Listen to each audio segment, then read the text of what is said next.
Hello students, तो आज हम लोग इस चैप्टर के लास्ट टॉपिक को पढ़ेंगे, सब्लिमेशन और इवेपोरेशन। फिर ये चैप्टर आप लोगों का ख़त्म हो जाएगा। तो देखिए सब्लिमेशन क्या होता है। आप लोग को मैंने लेटेंट हीट ऑफ वेपोराइजेशन तक पढ़ा दिया था, इसका वीडियो भी सेंड कर दिया था, हर चीज़ समझा भी दिया था।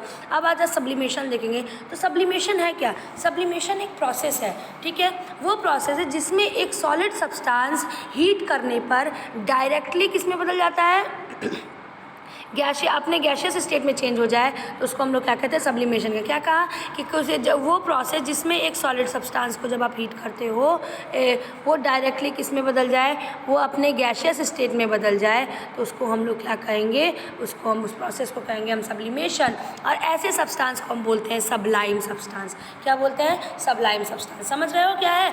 तो सब्लिमेशन क्या है? द प्रोसेस, वो process in which a substance directly converted into gaseous state. जब आप एक किसी सब्सटेंस को हीट करते हो, ठीक है, वो डायरेक्टली अपने सॉलिड स्टेट से किस में बदल जाता है, गैशियस स्टेट में बदल जाता है।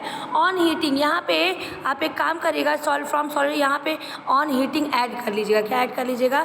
ऑन हीटिंग, सॉलिड स्टेट के बाद। तो हीट करने पर डायरेक्टली वो सब्सटेंस अपने सॉलिड स्टेट से गैशियस स्टेट में बदल जाए, तो ऐसे प्रोसेस को हम क्या कहेंगे? ऐसे प्रोसेस हम सब्लिमेशन कहेंगे। और ऐसे सब्सटेंस के आपको आप बोलोगे सबलाइम सब्सटेंस। जैसे कि कैम्फर, कैम्फर मतलब कपूर, ठीक है। कपूर को आप देखते हो, जो भगवान जी के आगे जलाते हो, कपूर को आप जलाते हो, तो आप जैसे जलाओगे वो डायरेक्ट, देखो कपूर जलते जलते रहता है, फिर डायरेक्ट वेपर में कन्वर्ट हो जाता है, वो लिक्विड स्टेट में चेंज नहीं होता है, ठीक है। वो डायरेक्टली किस में बदल जाता है? सॉलिड से गैशियस स्टेट में। तो वो कैसा सब्सटेंस है? सबलाइम सब्सटेंस है। और उसको वो जो बर्न होता है, उस प्रोसेस को हम कहते हैं सब्लिमेशन। ऐसे ही आयोडीन, आयोडीन आपका एक एलिमेंट है। आयोडीन भी आपका क्या है?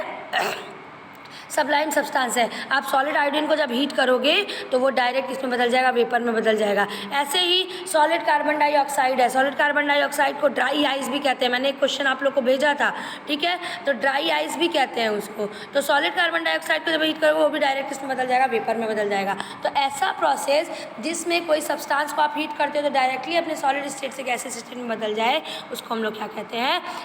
सब्लिमेशन कहते हैं। और ऐसे सब्सटेंस को बोलते हैं सबलाइम सब्सटेंस। क्लियर है?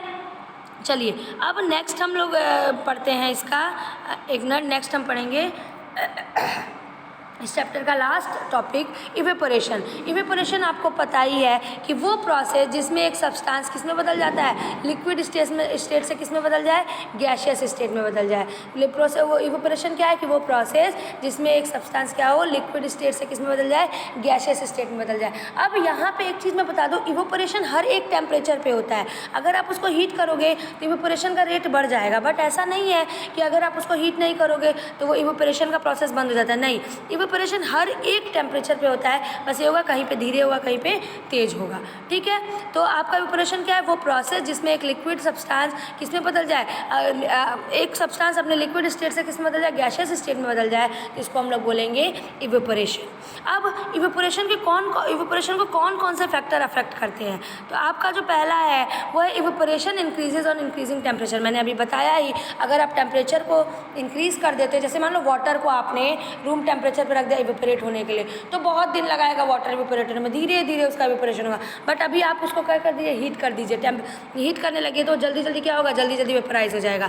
तो टेम्परेचर बढ़ाने पर इवेपोरेशन आपका बढ़ता है। दूसरा, इवेपोरेशन इंक्रीजेज और इंक्रीजिंग एरिया या सरफेस एरिया। आप समझ लो, कपड़े हम सुखाते हैं, अगर हैंगर में, मीन्स जो अर्गनी आप जिसको बोलते हो, अर्गनी पे अगर आप हैंगर पे जो कपड़े सुखा रहे हो, अगर हम उसको ऐसे ऐसे फैला के ना डालें, ऐसे सिकोड़ के डालें, तो आप देखते हो कपड़ा जल्दी नहीं सूखता है, ठीक है। बट अगर हम उसको फैला के डालें, कपड़े को फैलाते हैं, तो कपड़ा जल्दी सूख जाता है। इसका मतलब कि आप जितना ज़्यादा एरिया बढ़ाओगे, जहाँ पर आपको इवेपोरेशन कराना है, एरिया जितना ज़्यादा बढ़ाओगे, इवेपोरेशन उतना ज़्यादा होगा, ठीक है। तीसरा है आपका evaporation increases when the air is blow. यहाँ पे ब्लो है, ब्लो अबव द सरफेस है, ये ब्लूम लिखा है, इसको ब्लो कर लीजिएगा, और ये अवैक नहीं है, अबव है। तो इवेपोरेशन तब भी बढ़ता है जब एयर सरफेस के ऊपर से गुजरता है। मीन्स अगर जैसे मान लो कपड़े ही वाला है, ठीक है, अगर आप देखो कि बहुत तेज़ हवा चल रही है, जब आप बताओ जब मौसम ठंडा रहता है तो क्या कपड़े जल्दी सूखते हैं हमारे? नहीं सूखते हैं ना। बट अभी वही मौसम बहुत गर्मी रहती है, बहुत तेज़ धूप हुई रहती है, बहुत तेज़ हवा चलती रहती है, तो हमारे कपड़े क्या होते हैं, जल्दी सूख जाते हैं। तो अगर एयर हमारे सरफेस के ऊपर से गुजर रहा है तो भी इवेपोरेशन क्या होगा, बढ़ जाएगा। नेक्स्ट आपका है कि evaporation takes place quickly in volatile liquid. Volatile liquid का मतलब होता है ऐसे लिक्विड जब जिसको अगर आप एटमॉस्फेयर में एक्सपोज करो, मीन्स अगर एटमॉस्फेयर में खुला छोड़ दोगे तो तुरंत वेपोराइज हो जाएंगे। जैसे पेट्रोल को आप खुला छोड़ दीजिए, देखिए उनका इवेपोरेशन कितनी तेज़ी से होता है। तो अगर आप पेट्रोल और पानी को देखो तो पेट्रोल जल्दी उड़ेगा बट पानी आपका जल्दी वेपोराइज नहीं होगा, क्योंकि पेट्रोल क्या है, वॉलेटाइल लिक्विड है, बट आपका जो वाटर है वो आपका नॉन वॉलेटाइल लिक्विड है। तो वॉलेटाइल लिक्विड में इवेपोरेशन बहुत तेज़ी से होता है बट नॉन वॉलेटाइल लिक्विड में इवेपोरेशन धीरे धीरे होता है। तो ये 4 फैक्टर है। पहला, टेम्परेचर बढ़ाने पर इवेपोरेशन बढ़ता है। दूसरा, अगर हम सरफेस एरिया बढ़ा देते हैं, जहाँ पे हमको इवेपोरेशन कराना है उसका एरिया बढ़ा देते हैं तो इवेपोरेशन बढ़ जाता है। तीसरा, अगर एयर जिस सरफेस पे इवेपोरेशन कराना है अगर एयर उससे ऊपर से खूब तेज़ हवा बहे तो भी इवेपोरेशन बढ़ जाएगा।